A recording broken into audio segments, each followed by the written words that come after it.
"We are at the stage of large-scale, positive changes," Putin blurted out to the representatives of the fascist business and almost believed this lie himself.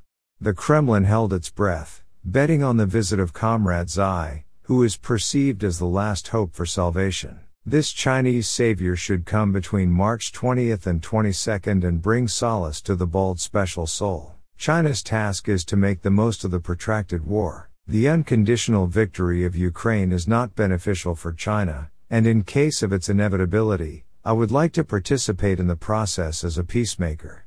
The strengthening of the positions of the US and NATO in Ukraine also worries the Chinese commies. A weak balalaika is, of course, good, but this criminal monkey should not die. As long as she makes scary faces at the West and keeps him on his toes, she's a useful idiot. And in Laptestan itself, something burns and explodes every day. The day before, the FSB border guard building in Rostov was blazing brightly, dragging as many as 4 FSB officers into the Kobzon area. But this, of course, is nothing in comparison with the everyday losses of the cannibal near Bakhmut, which exceeded 30,000 organisms. With such an intensity of roasting, the military registration and enlistment offices again joined the mobilization process. True, in the shadow mode. The Kremlin does not want to infuriate the population and pretends that there is no mobilization, classifying any action of state structures. By the way, the mobilization resource is not infinite. According to Wikipedia, about 40 million people live beyond the Urals, but during his visit to Ulan-Ude, Putin blabbed that there are actually only 12 million living souls beyond the Urals. And this figure is similar to the truth. If this is so, then all official statistics must be divided by at least 3, and it turns out that not 140 million, but about 50 million live in Russia.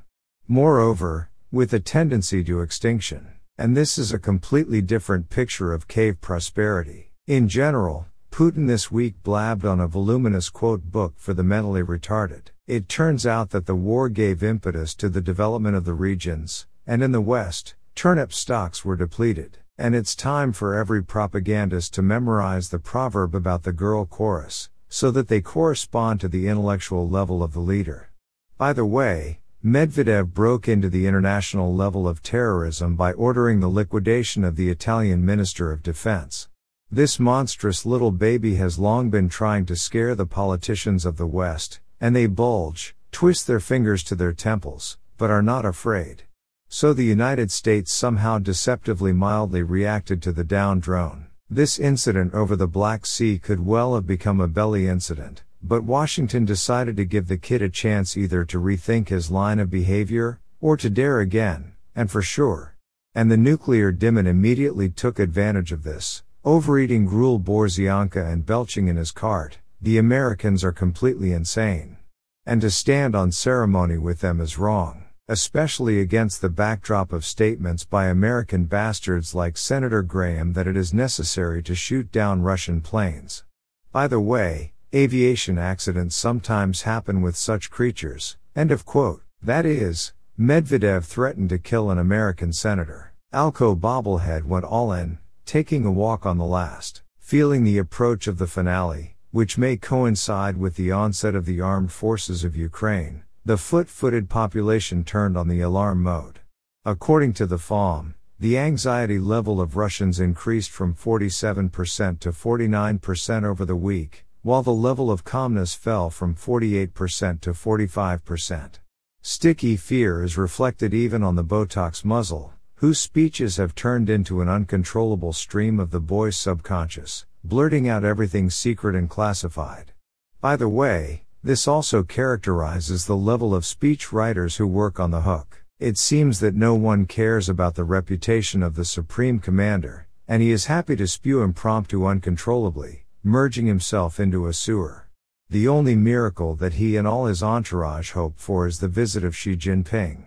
But the Kremlin's expectations may be greatly exaggerated. Comrade Xi, of course, was very frostbitten, but not to such an extent that right now he would enter into a crazy confrontation with the United States.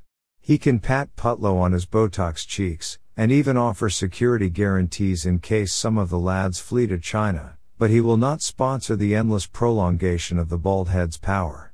For some time, yes, and then, in exchange for territory. In the meantime, Ukraine, on the eve of the offensive, is getting everything it needs for this. Polish President Andrzej Duda announced the transfer of 4 MiG-29s to Ukraine in the coming days. The Slovak government unanimously approved an international agreement on donating MiG-29s and air defense systems to Ukraine. The guys in Solovyov's studio are already throwing nuclear missiles with might and main, blowing up the remnants of the brains of a hardened audience, which is beginning to suspect that the best event in their life is ahead of them.